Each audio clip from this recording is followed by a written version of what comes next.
Now, Joe Knows tries to save NBA 2K23, but people are just not ready for that type of logic because it's different crowds that play 2K. Because there's a street ball crowd that play 2K. It's a people who just watch basketball and they like, hey, I'll play a basketball game because I like the concept of the sport basketball. I may not play it all the time 24/7, but I watch it, or it's that type of time. And that it's so many different type of crowds and mentalities playing this game, right? So he says, let me get this straight. You play 2K 10 plus hours a day on the same build, on the same game mode, against the same people, with the same teammates, and wonder why the game gets boring fast. I always tell people like, yo, y'all realize we playing a basketball game. How much more expansive can a basketball game get? This is when I said, yeah, 2K needs to hire me to give them ideas, so I can give them my creative ideas that I can give them to add to the game that people can win, to keep people wanting to play the game. More in-game rewards that's really like worthy to win. Legend is kind of like stale. They've been using the same legend thing. You see how new my mind is and refreshed? This is why I say, hey, the devs see this. Hey, I don't gotta get the credit, but I can give you guys the ideas behind the scenes. Hit me up. Legend has been here for so long. You get to that last level and then that's it. They need to add in more rewards where it's like, if you have you can create a certain team in 2K. You see how they have Rec. They need to start implementing more things if they want to bring the park back. I have so many ideas. Implement a crew thing within the park. They took out the creative custom shirts and stuff like that. They can bring back a crew feature, a real crew feature, like a real crew feature where there's a real I don't even want to give all of it out in a certain way, but let me just put it like this. They can bring better rewards, better in-park tournaments, better things to where it'll be popping on social media, and at the same time, while people's playing in the park, they'll be popping on social media. I have the ideas for it. I don't want to say it all now, but just y'all can hear how I'm even talking, like how I just said Legend has been here forever now. That's the last thing you get, hey, and now they're trying to make it longer, and they still bouncing with this Legend idea when they can add more. They can add more after Legend, more and more, add different DLC. And I ain't gonna get deep into DLC. They gotta hit me up. Alright, now let's go here. Game's far from perfect, but I ain't gonna lie. Even on 19/20 other 2Ks we all thought were lit, I would get bored if I didn't change builds, modes, etc. Gotta add variety, otherwise I can't play for more than an hour. Listen, variety and creativity. One, you adding the variety is you allowing your mind to be more expanded, right? Yes or no? See how I put it? I put it in easy words so we can understand this. You can start relaxing yourself and understand, okay, if I am going to play a basketball game, how do I make this more fun for me? It's like we are looking at these games, right, as Six Flags, when we are the ones who bring that energy to make it hype, that creativity, that spark for it to even be what it is. You understand that? And it's like, we can't say, okay, well, we all should stop, because nobody's going to do that. There's always going to be one person trying to come up and say, you know what, whatever, I'm going to take the algorithm, because the algorithm's like a roller coaster you get on, and it's like somebody's going to go and take it and say, you know what, no, okay, they all want to stop, I'm going to just start posting my videos. The whole community is not going to come together as a whole and chill and say, hey, we want this to be changed, and keep pushing that narrative. It's not. Well, I'm not even going to say it's not. I'm not even going to, let me not speak like that. It can come in the future. But what he is saying is facts. You have that. You can have, listen, I got 10 builds. All my builds not maxed out. Some of them I had to grind up a little bit, put a little VC here and there on certain stats I may need, still play with it, unlock this badge. So I get it. Everybody don't have the money to pay for certain builds or whatever to be invested, or the time to invest, because some people got jobs. I get all that whole round, right? But that's ultimately how the game can be more fun. You're switching it up. You're using different animations. How many builds? You make the same build, and then each build you're just using the same animations. So you're moving in the same exact way. It's like you're doing the same animations over and over and over and over and over and over and over again.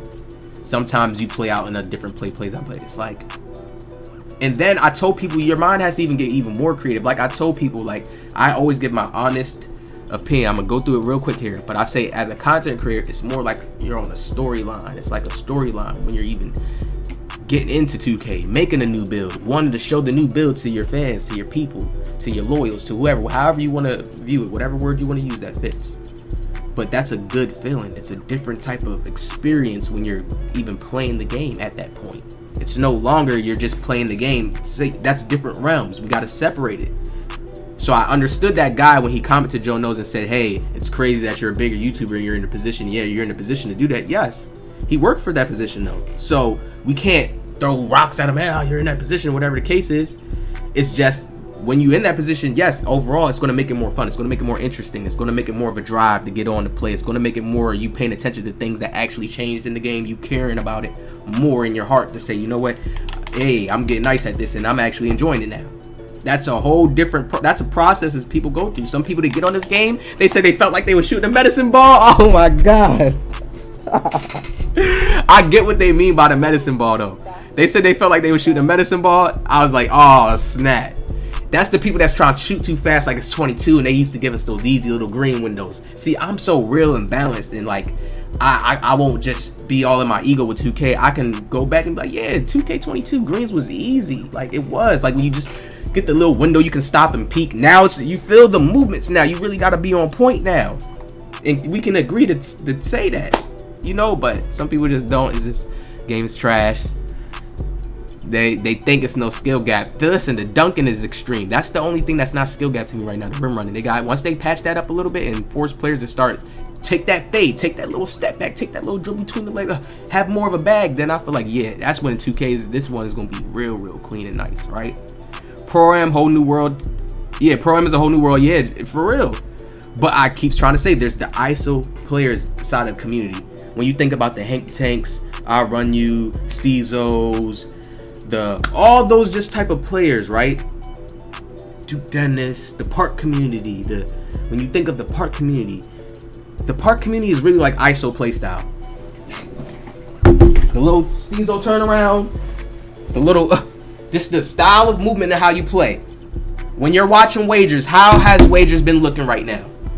Like, we have to keep it 100. Have y'all been seeing somebody cook up? Oh, you're seeing somebody's unique bag on the court? Steezo's the only person that I've seen to do that. It's not a wager, but he did it in, what did he do it in? He did it in against Chris Tees on that clip on Twitter. I seen it. Can we see each YouTuber having their own unique bag winning a wager? So it's like you're pushing off a real image so people can say, oh, that's that play style. And then there's different play styles coming together, playing against each other. But both play styles are good and both play styles can be rewarded and praised. You know what I mean? That's the type of vibe we got to get to. Hey, each wager, I've been watching it. Each little tournament, escape, go to the rack, close shot, little dribble, layup. I mean, just dunk, boom. Go back, escape, a fade. And just the fades. It's less like the scary play. People don't want to watch the scary play, like where it looks like you're scared to play your own way, like how you show them in content and videos and stuff like that. That's just the honest truth. That's what will turn it up a whole notch because players are just going to up their skill at that point and come out with their bags even more. But everybody's using the same thing, Michael Jordan dribble style. How much people use Michael Jordan dribble style? Comment down, comment section below. Guarantee you everybody can say, yeah, I use it. Ain't nobody gotta make 10 more bills unless they take out a loan. Yeah, you gonna have to agree with all these. Laugh, I feel you 100%. Dudes rim running for 10 hours and wonder why they bored. Yeah, though, I ain't gonna lie to y'all. When I watched that Poor Boy Sin game against IQ, that's really all it was. It was like, even when you gotta think about it, when a player is reverting to saying, okay, when they're getting to the point where they're like, okay, I'm playing comp now. It's like, wouldn't you think that's when the best of the bag is gonna come out? But it's like, that's when you start seeing it revert to where they're playing a little bit more, go to the rack, pump fake, to where people are making memes. Look, let me go to this, because we're gonna wrap it up. Because I feel like a lot of people that are saying stuff about it, when we get in here, also $100 a bill. Not everyone can experience one, let alone several. Yeah, see, the whole community didn't get this though. I said this about the builds. 2K wanted to make this a quest. The game gets boring when everybody's maxed out fast. No matter what y'all say, when everybody's maxed out fast, that quick off the rip, the game will get, that's when you can say, okay, yeah, it will get boring at that point.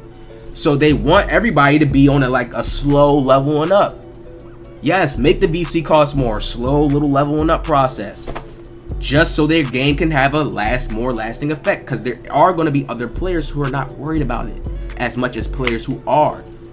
Remember, we do live in a world where there is a broke, poor, middle class, rich people. Do you know how much rich people are alive in the world that probably play 2K? Or people that are wealthy, that got money, that don't care about the VC. Oh, hey, play my pair. Put their player up and just play the game. People don't think of stuff like that. But I always tell people this. Remember, when you're in the 2K community, you on Twitter like this and you're looking at this and doing this stuff, you're like in that fishbowl. Everybody is not in this little Twitter world where they talking trash about the game and all that. Everybody's not in this world. You understand? There's people that are playing the game for other reasons. I'll be trying to tell people this. So, let me see what they say. Fax Prime saved me from the game. Okay, you got a lot of people. Yeah, you gotta switch it up. I ain't gonna lie to you. You have to switch it up. You have to switch it up. You have to really want to play basketball when you're playing 2K. Let me show y'all this real quick though. You have to really be wanting to play basketball when you're playing 2K, or it's going to start to get boring, because I kept telling people that's what it's going to. IRL basketball.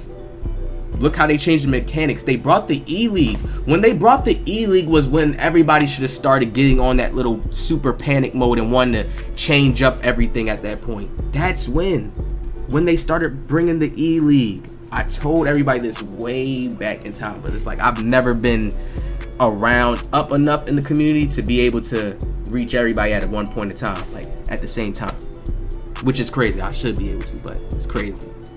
But the E-League, think about it. That is the main thing. Like, that's probably gonna be my next video, like, too. They're trying to make that such like Call of Duty esports, just like any other big esports. They're trying to make that a big thing so people can take it seriously. Their game can be shaped a certain way. They can get more brand deals to come on. It's a whole business. So you guys got to understand this. Once I seen the E-League, I already knew, like, damn, they may not care about the park. I said that to myself honestly. Like, yo, they may not care about the park. They've never hosted no real like park tournament thing where it's like it's being hosted and it's being pushed, and they're allowing a bigger YouTuber to host it and they're helping them behind the scenes. Like, why not? One of the bigger YouTubers that was actually pushing something. Like, they could tell Duke Dennis to do it, or any of the ones that just had traction, and that would go way more. And they really made it like a real stage. They really added some quality to it, some real stuff. Like, man, nah, man. I'll be looking at it, I'll be seeing right all through it. Like, nah, it's crazy. They want to have the E-League be like that face of 2K. And I feel like that's what's really truly killing their game. Truly. That's my real take on it. Look at this. This is how people are posting memes after wagers. Because that's what all they're seeing players play. Like, that's it. It's no real bag. It's like a scary game. It's like a really thing. Like, that's my take on this. And I'm gonna wrap this one up. The E-League is what's killing NBA 2K23. Because they make so much changes, patches. The whole changing the jump shot thing was because of the E-League. Look how the last E-League looked. How they was shooting in the last E-League. They looked like they was playing like the little meta play style in the E-League. I used to be laughing watching that, because I'm thinking, okay, I'm watching the E-League. I'm going to really see some pro looking this moves. I'm like, yo, these are all real cheesers. Really, they all like just cheesers. Like slight cheesers with a little bit of IQ, and they got to swing it a little bit. But they still, when the way they're moving is in the cheesy play style. So I even look at it to like, yeah, I could clamp them up, or I look at it like that with myself, because it's just like I didn't see no diversity in the animations. That's what I'm thinking of when I'm hearing a pro. Like, you can use these sticks so differently. You can acrobatic layup, like you nasty with the sticks. That's what I be thinking. But it's like, it's just a certain level, and I get it with the pros. But That's what I really feel like is stopping the game, because they started doing so much patching slowly. Because I know they can't take everything away like a scratch and just make it a whole new type of game. No, but this new shooting thing, this deals with the E-League. They wanted to change how the shooting is, so the shooting is more authentic even when you're watching the E-League game or pros play. And it's like, yo, I don't